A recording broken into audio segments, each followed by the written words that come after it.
ये पहली तकनीक है जिसके बारे में मैं आपको बताने जा रही हूँ। आइए आणविक कैंची का उपयोग करके डीएनए रज्जु की कटिंग कर कार्य करना शुरू करते हैं। हमें प्राप्त होने वाला खंड बाद में प्लाज्मिड से जुड़ जाएगा। आइए इसे देखते हैं।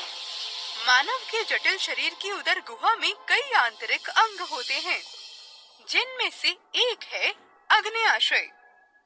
यदि हम अग्न्याशय का एक खंड लेते हैं तो हमें लैंगरहैंस द्वीपों की बीटा कोशिकाएं मिलती हैं।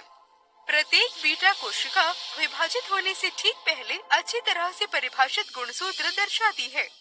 गुणसूत्र में विशिष्ट क्षेत्र होते हैं जो विशेष प्रोटीन के कोट लेखन के लिए जिम्मेदार होते हैं, जिन्हें जीन कहा जाता है।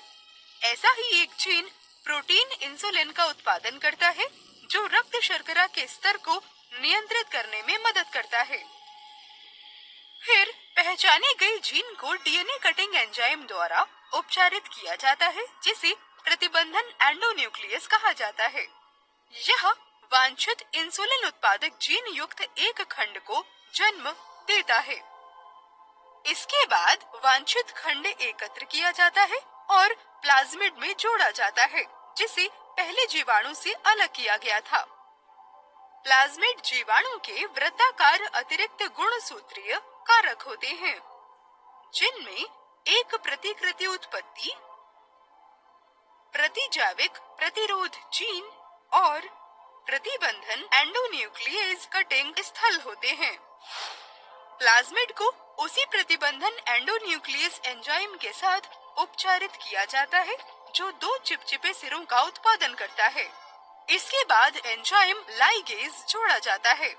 यह लाइगेज प्लाज्मिड के दोनों सिरों को इंसुलिन जीन के दोनों सिरों से जोड़ता है।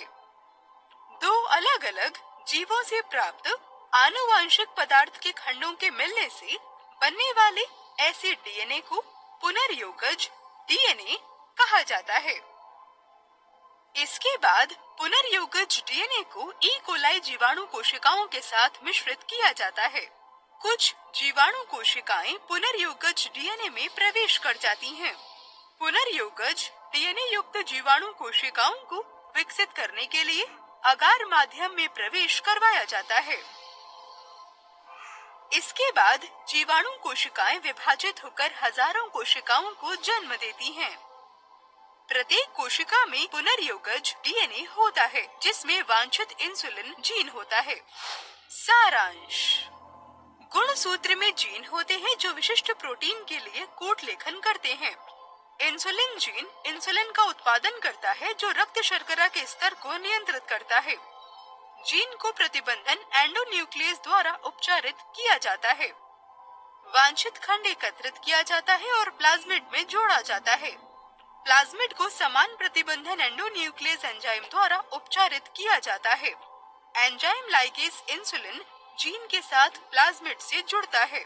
इस प्रकार के डीएनए पुनर्योगज डीएनए कहलाता है। पुनर्योगज डीएनए को ई कोलाई कोशिकाओं में मिश्रित करके विकसित करने के लिए अगार माध्यम में प्रवेश कराया जाता है। इसके बाद जीवाणु कोशिकाओं में विभाजित होकर इंसुलिन का निर्माण करती हैं। ये एक जटिल प्रक्रिया थी। हालांकि जीन चिकित्सा रोगों के उपचार के लिए एक आशाजनक तकनीक है, लेकिन अधिक प्रभावी तकनीकों का उपयोग करने के लिए हमें विस्तृत शोध के लिए डीएनए के बड़े नमूने के आकार की आवश्यकता होती है। यह कैसे किया जाता है?